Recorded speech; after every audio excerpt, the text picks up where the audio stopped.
자, 오늘 교회 갔다 와서 또 오솔길 산비탈 오솔길을 걸으며 촬영을 합니다. 자, 오늘은 집에 대해서 좀 말씀드리고자 합니다. 자, 집을 사야 되는 건지 안 사야 되는 건지, 또 집을 사게 되면 어떤 집을 사야 되는 건지, 또 지역은 어디 사야 하는 건지, 그거에 대해서 간단하게 말씀드리고자 합니다. 자, 저는요 전문가는 아니지만 집을 18번 사고 팔고 해봤기 때문에 어느 정도 경험이 있습니다. 그리고 저는 집을 살 때 절대로 대출하지 않고 제 돈으로 샀어요. 그렇기 때문에 제가 좀 경험을 통해서 좀 배운 거에 대해서 좀 이렇게 나눠보고자 이렇게 영상을 올립니다. 자, 제가 이 집을 사야 되나 말아야 되나 했을 때 저는 사야 된다고 생각합니다.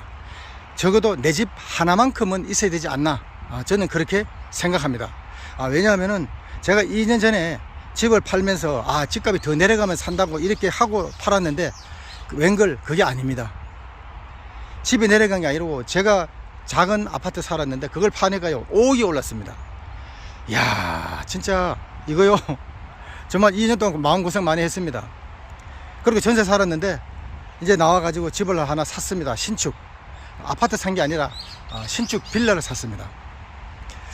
자, 왜냐하면은 집이란 게요 내 집은 하나 있어야 됩니다. 집값이 오르든 안 오르든 그걸 떠나서 내 집 하나는 있어야만이 내 삶이 좀 편안하지, 이걸 내 집이 없고 이 전세로 사는 그 자체는 결코 바람직하지 못하다, 저는 그렇게 봅니다. 자, 그러면은 그럼 집을 살 때 어떻게 사야 되나? 제가 이제 저를 통해서 예를 한번 들어볼게요. 저는요 제 아들하고 저 3명이 살잖아요. 근데 제 아들하고 저하고 이제 다 돈을 합친 재산에서 저는 3분의 1로 집을 샀습니다. 왜 그런가 하면은 더 아파트도 사고 싶었고, 더 좋은 아파트도 사고 싶었고, 또 우리 돈이면은 충분히 할 수도 있었습니다. 근데 저는 그걸 저도 그렇고 제 아들도 그렇고 전 그렇게 선택하지 않았습니다. 왜냐면은 우리 3명이 살 수 있는 집, 그것만 하면 족하지 괜히 뭐 아파트 뭐 비싼 거 있잖아요. 그런 거 여기 보면요 거여동 마천동 뭐 이 송파에도요 좀 괜찮은 아파트 들어가면요 보통 한 18억에서 25억 이 정도 줘야 됩니다. 그런데 저는 그거를 원하지 않았습니다. 저는 신축 빌라를 샀습니다. 제 있는 돈, 그러니까 우리 자산, 제 아들 합친 거 합쳐가지고 3분의 1로 샀어요. 그게 바람직하다, 저는 그렇게 생각합니다.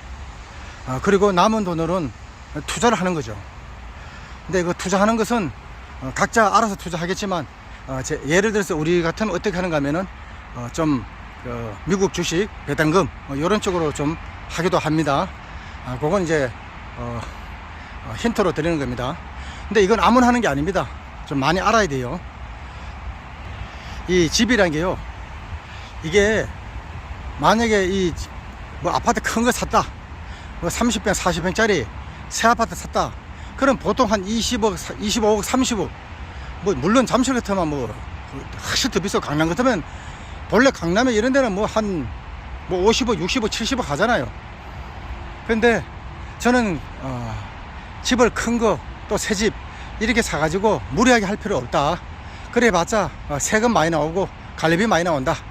그러니까 실속 있게 집을 사서 그냥 내 삶을 그게 안착하고 살면은 그것이 좋지 않나, 저는 그런 생각을 해봅니다. 근데 우리는 있잖아요, 그런 게 있어요. 좀 비교의식이 있잖아요. 남들이 어떻게 생각하냐 이런 거, 그런 거 생각할 필요 없어요. 남들이 있잖아요 뭐 그런 거 신경 안 씁니다. 자기 살기 바쁜데, 그래도 우리는 그래요.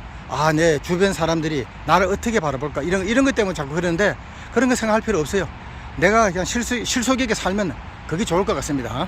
그러면 이제 집을 사면은 지역을 어디 해야 되나 하면은, 저는 그래요. 될 수 있으면은 그냥 이 서울에 사는 게 좋을 것 같습니다.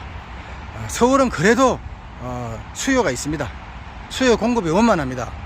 그러니까 지방은 좀 위험하니까 생각을 잘 해보셔야 될 것 같아요. 예를 들어서 지방에 살 것 같으면은 뭐 단독주택이나 이런 거 해가지고 어떤 그 특별한 뭘 하기 위해서 목적이 있다면은 지방에 사는데, 그렇지 않고는요 병원 가까이 있고 복지관 가까이 있고 또 이렇게 교통이 편리한 곳에 있어야 됩니다.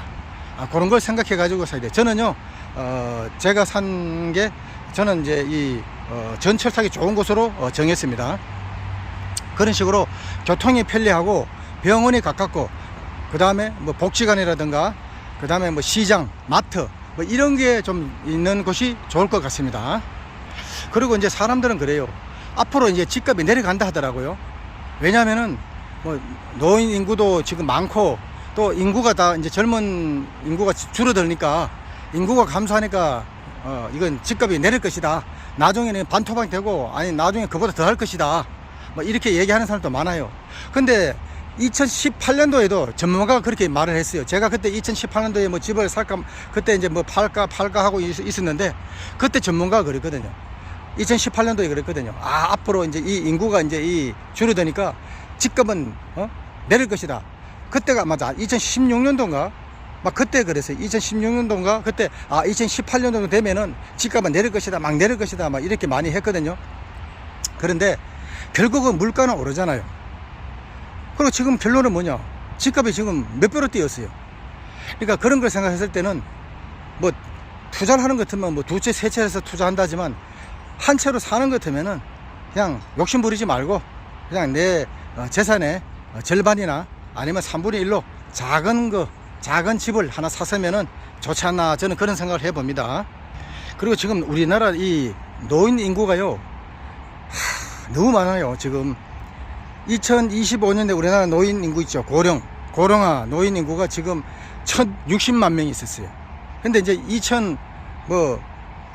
2050년 되면은 이제 노인 인구, 고령화 노인 인구가요 전체 인구의 절반이 된다고 합니다. 50% 된다고 합니다. 자, 그렇게 되면은 이제 이 노인들은 많아지고 젊은 사람들은 줄어들고 이러면요 이게 문제가 좀 심각해집니다. 그럼 어떻게 되냐? 우리가 보면은 비가 안 오고 가물게 되면은 어디서부터 이게 논이 마르죠? 댐에서 가까운 쪽보다는 댐에서 멀리 있는 쪽부터 가뭄이 오고 땅이 마르죠. 물이 없어가지고 허덕이잖아요. 근데 댐 가까이에는 그래도 물이 있잖아요. 그런 식으로, 자, 만약에 이게 이제 이 인구가 줄고 노인 인구도 많아지고 젊은 인구가 줄어든다. 자, 그렇게 되면요 집값이 이제 만약에 떨어지게 된다면은 지방부터 그렇게 됩니다. 지방부터 시작해서 특히 전원주택, 이 전원주택으로 해가지고 완전히 그냥 폭락할 가능성이 많습니다. 집을 내놔도 나가질 않아요. 왜? 노인들만 수두룩하니까 안 나가는 거죠. 여기 이제 서울은 여기 집을 이렇게 아파트를 짓잖아요. 이런 데는 괜찮아요. 왜냐하면은 이 병원이 가까이 있고, 마트가 가까이 있고, 시장이 가까이 있고, 교통이 편리한 곳은 이런 데는요 괜찮습니다. 그런데 이 뭐 전원주택 이런 데는요 이 관리비도 많이 나갑니다. 뭐 난방비라든가 뭐 기타 등등, 뭐 시장 가는 것도 차를 가져가야 되고, 병원 가는 것도 그렇고, 이게 앞으로 있잖아, 이 전원주택이 있잖아요. 아마 거기에 호황을 누리지 못하지 않나, 아마 좀 별로 좀 뭐랄까 내리막길을 가지 않나, 저는 그런 생각을 해봅니다. 그런데 예를 들어서 내가 돈이 많다, 나는 그냥 이렇게 전원주택을 그냥 이렇게 별장으로 사용하고 싶다, 그러면 하십시오. 그건 괜찮아요. 그렇지 않고 그거 사는 사람들은 대부분 다 이렇게 외롭고 이래가지고 다시 돌아오는 사람이 많다고 합니다.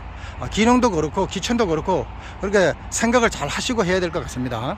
그리고 이 집이요, 저도 이제 전세를 한 2년 이래 살아봤는데, 와, 진짜 내 집이 아니고는 내가 뭐 가꾸고 싶지도 않고 뭐 이렇게 고치고 싶지도 않고 그렇거든요. 그러니까 집은 그래도 내 집이 있어야만이 뭔가 이렇게 좀 청소도 더 하고 또 이렇게 가꾸기도 하고 이런 거지.